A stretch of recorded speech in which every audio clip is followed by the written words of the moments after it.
we're going to cover a single budget liquid AIO cooler by ID Cooling, the FX360 Pro. In this review, we'll cover 4 areas: the looks, installation, sound, and performance. Let's start with the looks of the cooler. The FX360 Pro offers a clean and polished look. It uses 3 120mm fans against a 397mm radiator, and the AIO has a unique look that offers a focal point to highlight your build. In regards to installation features, this cooler features an installation process that is in line with most mainstream AIOs. Each fan offers an input and output connection, so you can daisy chain the fans seamlessly. Here's a quick overview of the installation process. First, you want to secure the radiator to the case. It can be easier to secure the fans before you install the radiator or after you install the radiator onto your case, so approach it depending on what's going to be easier for you. Next, mount the AIO pump bracket onto the AIO pump. Next, I'm going to install the fans onto the radiator. Also, this is the point that you want to make sure that the fans are all daisy chained together. With the fans secured and daisy chained, now we want to make sure that the pump is ready to install. First, we'll apply thermal paste onto the CPU. With thermal paste installed, we'll remove the sticker and install the AIO pump onto the motherboard. Once the AIO pump is installed, make sure that everything is connected, and now you can turn on your PC. Before we look at performance, here's a 10-second clip of raw audio of the cooler. I increased the noise level so the cooler is clearly audible.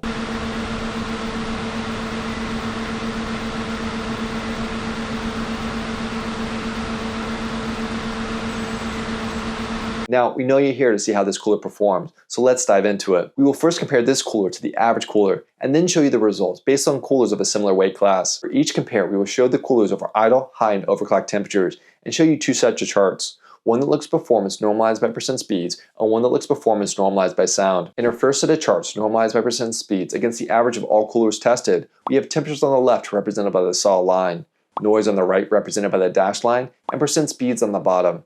For this graph, lower is always better. At idle, the FX360 Pro in red performs noticeably cooler than the average cooler in blue. As we turn up the heat to 105 watts, we can see that this gap materially grows across the board.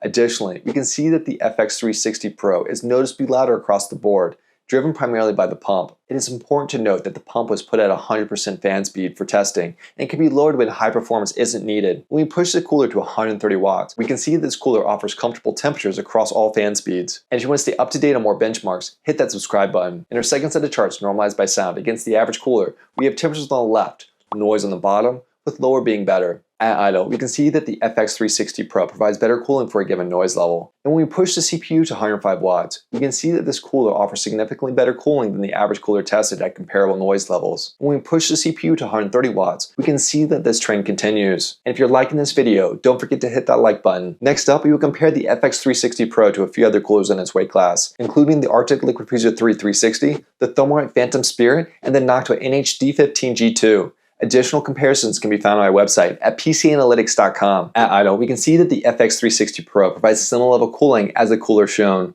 As we increase the watts to 105, we can see the FX360 Pro has similar level cooling as the Arctic Liquid Freezer 360, and the FX360 Pro shows a noticeable improvement over the Noctua NH-D15G2 and the Phantom Spirit 120 SE at the lower RPMs. However, this difference shrinks to minimal levels as the fans approach 100% fan speed. Additionally, the FX360 Pro has elevated noise levels across the board.